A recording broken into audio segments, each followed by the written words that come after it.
ఇవాళ పంచాంగాలు అందరూ చూచిరాతలే రాస్తున్నారు. సిద్ధాంతం చేసేవాళ్ళు తక్కువైపోయారు. అందరూ ఆ పంచాంగం చూసేది, ఈ పంచాంగం రాసేది. ఆయనకు నెల రోజులు కడితే వీడు ఒక్క రోజుకే రాస్తాడు. ఎందుకంటే ట్రూ కాపీ, వీడికి ఏం కష్టం లేదు. అంతా అవే చేయడము, అక్కడక్కడ పేర్లు మార్చడము, వీడి వంశచరిత్ర రాసుకోవడం, ప్రింట్ చేయడము, ఆ పంచాంగం వెళ్ళిపోవడం జనంలోకి. ఎవరైనా సందేహం అడిగారంటే వీడు పంచాంగం రాసుంటే కదా వీడికి తెలియదు. అందుకని ఏమయ్యా మౌఢ్యం ఎప్పుడు మొదలవుతుందంటే, పాపం ఇట్లాంటి మహాత్ములు ఆకళ్ళ వాళ్ళు కష్టపడి ఆయన రాస్తాడు, కానీ ఆయన ఏ నక్షత్రంలో ఎప్పుడు మౌఢ్యం వచ్చింది ఏమి అంతా ఆయన కష్టపడతాడు. వాడి శృత పాండిత్యం ఓ 2 నిమిషాల్లో తెలిసి కొంచెం అదే చెప్తే బాగుండదని కొంచెం అటు ఇటు తేడా చేసి చెప్తాడు వాడు. ఎందుకంటే చెప్పితే ఆయన అనుకరించినట్లు అవుతుందని వాడి భావన.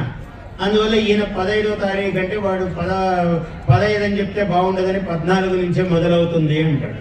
14 ఎట్లా మొదలవుతుందిరా ఏ నక్షత్రంలో అంటే వాడికి సమాధానం ఉండదు. ఎందుకంటే 15 నాడు ఒక నక్షత్రం వస్తే 14 ఇది వస్తుంది నక్షత్రం అని కూడా వాడికి తెలియదు. కేచిత్ వారాని కేచిత్ గ్రహాశ్చ కేచిత్ వృక్షాన్ని జానతే అన్నాడు సంస్కృతంలో ఒక మహానుభావుడు.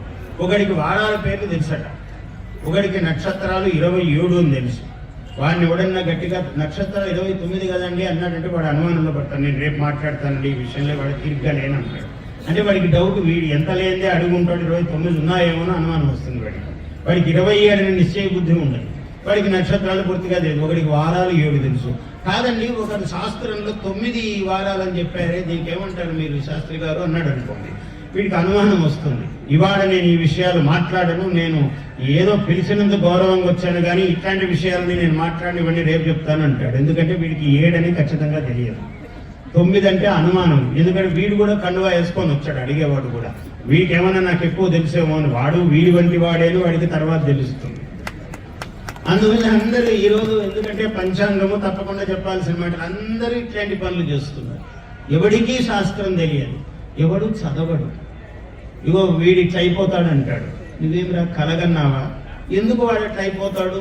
వాడు కారణం చెప్పలేడు. ఈ గ్రహం ఇక్కడికి వచ్చి ఇది ఇట్లా అంటే వాడి గ్రహాలు తెలిస్తే కదా, వాడికి 12 రాసులు తెలిస్తే కదా, ఏ గ్రహానికి అసలు ఏ రాశికి ఎన్ని పాదాలు ఉంటాయి ఏమని తెలిస్తే కదా వాడికి ఏ నక్షత్రము ఏ నక్షత్రముల యొక్క పాదాలు ఎన్ని ఏ రాశిలో ఉన్నాయో వాడికి తెలియవు. వాడు నోటికొచ్చింది ఆయన అట్లా అయిపోతాడు, అది మాత్రం తెలుసు నాకంటాడు. వీడు ఎందుకైనా మంచిది, ఏదో అపశకునం పక్షి, వీడు ఒక మాట చెప్పాడు కదా అని వాడు భయపడడం మొదలు పెడతాడు. వీడికి ఇదే బలం, వాడి భయమే వీడి బలం. Please subscribe to our YouTube channel. Like and share this video.